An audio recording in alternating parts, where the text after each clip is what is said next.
Hey, this is Dr. Drew. And did you know that 1 out of 3 North Americans is suffering from high blood pressure? And this number is even worse globally. 40% of people 25 or older globally are dealing with high blood pressure. So needless to say, this silent killer is a very big problem. So let's go through a high blood pressure action plan that I initiate with all my patients that are dealing with blood pressure issues. Because in the standard medical model, they're usually only offered medication and no lifestyle changes or interventions are suggested. The very most important thing you can do, which is step number 1 on the action plan, is make sure that you reduce fat and get as lean as possible. The more fat and excess tissue you have in your body, the more blood vessels you require. This causes more total peripheral resistance and your blood pressure will go up. We're aiming for guys 15-16% body fat, and women somewhere between that 20 to 23 would be ideal. Number 2, you gotta get proper sleep. And what I mean by that is not just fall asleep and stay asleep. You need to make sure there's no disordered breathing going on. Mouth breathing,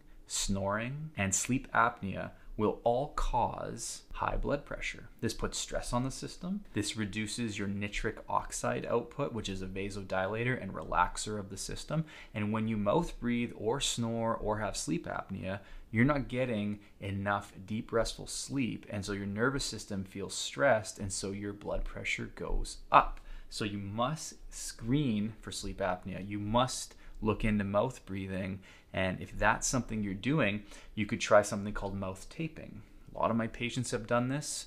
Put a little 3M tape on your mouth. This forces you to breathe through your nose at night. And you just see how that maybe affects how much energy you have in the morning, what your blood pressure is doing, and just sort of how sharp you are the next day. Because a lot of people will sleep 7 or 8 hours and they'll just have brain fog the next day. And if you're a bigger person, or say you're a strength or power athlete and you have to carry more mass in and around the chest and neck, you may just tend towards sleep apnea, and that's where a CPAP machine could literally be life-saving. It'll help you get deep, restful sleep, and it will back off that sleep apnea. The next one we're going to talk all about is electrolytes, because nutrient deficiencies will definitely drive up blood pressure. You need certain amounts of potassium, sodium, magnesium, and calcium in order to keep your blood pressure stable. So I'm going to give you some numbers to shoot for, as well as a few foods to look into, but you need around 4,700 milligrams of potassium a day. Helps relax blood vessels. You get it from spinach, mostly green vegetables, potato skin, avocados, bananas. Most people get a fraction of that, maybe 1 to 2,000 a day, so they're nowhere near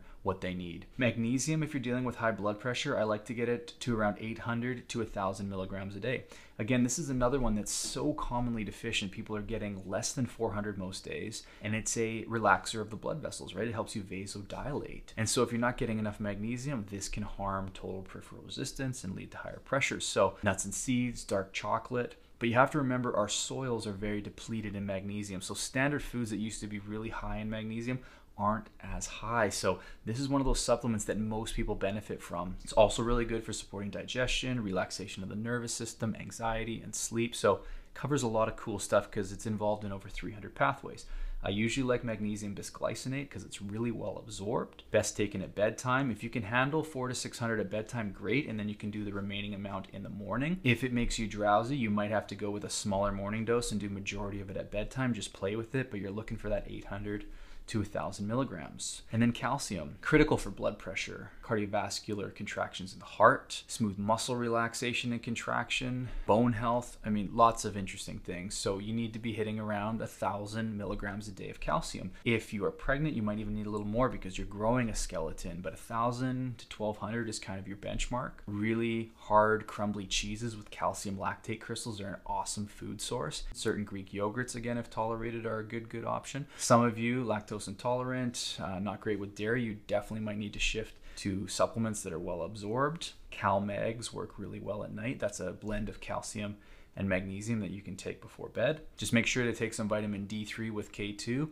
and that ensures that the calcium gets to the bones and teeth and helps with all those other things that I mentioned earlier. Also, around 3% of people with high blood pressure also have hypothyroid that has not been diagnosed, so this needs to be looked at. If your TSH is above 2, that could be contributing. You want to get it dialed in that 1 to 2 range. Consider a full thyroid panel that looks at T4 and T3 as well as antibodies, but that's sort of the gist of the thyroid. Make sure that that is checked. Hydration is another huge one for blood pressure. So the analogy I use with patients is your heart pumps blood. around your body. If you're dehydrated, your blood is more like syrup. It's really thick. So what kind of pressure and strain does that put on your heart that it has to pump syrup around your system? That's going to make it work way harder than it needs to. When you get properly hydrated with all these electrolytes, your blood is going to be more like water. Total peripheral resistance goes down. The strain and stress on your heart is way less. It can pump and move that fluid much easier. Also, what we've been told for the last 30 years about blood volume and salt when it comes to blood pressure has been dead wrong. Since I was a kid, they have said avoid salt, do 1,500 milligrams a day of sodium or less, and don't drink too much fluid because it'll cause your blood volume to go up, and both of those will make your blood pressure worse.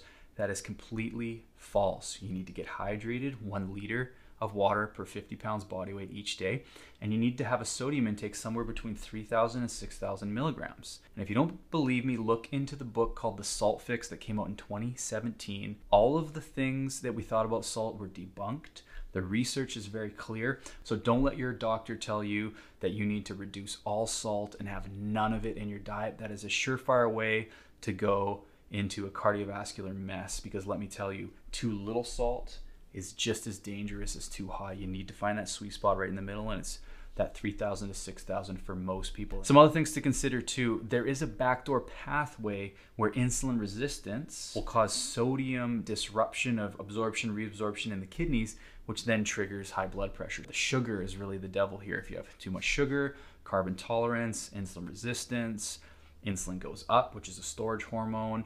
That can trigger disruptions in electrolyte levels of the kidney, and then it has, like I said, a backdoor pathway where insulin resistance leads to high blood pressure. So I have a checklist that I take every patient through, and I encourage them to print this off and put it on their fridge because it has some actionable steps they can do every single day to reduce their blood pressure. And then there's some things as far as food goes that I like them to add in each day. So the big one is walking. You need to do a 10-minute walk after each meal. This is great for supporting digestion, balancing blood sugar, increasing energy, regulating bowel movements, and then also dropping blood pressure. Because if you eat a big heavy meal and just lie on the couch, it's a lot of stress on your organs and system, which causes the blood pressure to go up. So 10-minute walks after each meal's awesome, awesome, awesome. Don't just think you can do one long walk at the end of the day and get the same benefit. You need to break up your day with movement, and the 10-minute walks after each meal are incredible. Also, fish oil and CoQ10, good remedies to consider when you're dealing with blood pressure issues, as well as magnesium and other electrolytes I mentioned earlier. Also, I commonly give berberine. So this is a plant alkaloid. It's a bitter yellow powder. There's about 4 plants or so in North America that boast a lot of berberine. And that at 500 milligrams 3 times a day reliably lowers systolic and diastolic blood pressure by 10 to 15 points. Works wonderfully well. Head to head with some of the standard medications at lower doses, works just as good with way less side effects, because once you start getting into 1, 2, 3 blood pressure meds, you're gonna have nutrient deficiencies. You're gonna get dizzy and lightheaded. You're just never gonna fix the problem because, again, it's a Band-Aid approach. Sometimes we'll use Rauwolfia, which is a herb, and that's actually what some of the medications have been based off of. So the reserpine in it is what has actually given rise to several blood pressure lowering medications, but you can just use the natural herb form of it and achieve a very similar result, again, without the synthetic side effects. And then you need to look into some sort of mind-body based breathing. I don't need you to meditate and sit cross-legged and face a specific way. Like, don't overthink this. You just need to get in some basic breath work each day. So I do recommend you utilize apps that we have access to. Calm is a really good app where 5 or 10 minutes, someone just takes you through some guided breaths, box breathing, where your exhalation is twice as long as your inhalation. That can be a good way to just sort of regulate the nervous system, and it's wonderfully helpful for balancing blood pressure. And then some foods to look into that are cardiovascular protective and supportive for blood pressure. So celery, beets, turmeric, olive oil, almonds, dark chocolate, 85% or higher, and then onions and garlic. These are all great options to consider each day. So I tell my patients from that whole list I just mentioned, pick 3 of those each day. Pick 3 to 4 of those foods. Make sure you're eating them each day. Rotated, of course. You don't have to eat all of them every day. And then the first few items I mentioned, those are the daily ones. And so that's the quick and dirty on blood pressure, okay? That's my high blood pressure action plan I do with patients. That's my approach. Let's get you off the medications. Let's fix the nutrient deficiencies. Let's sort out the breathing. Let's get the body balanced, okay? I want you to know there's some great options here. And if you need help or you have questions or comments, just drop them below and I'd be happy to chat with you. And as always, thanks for watching.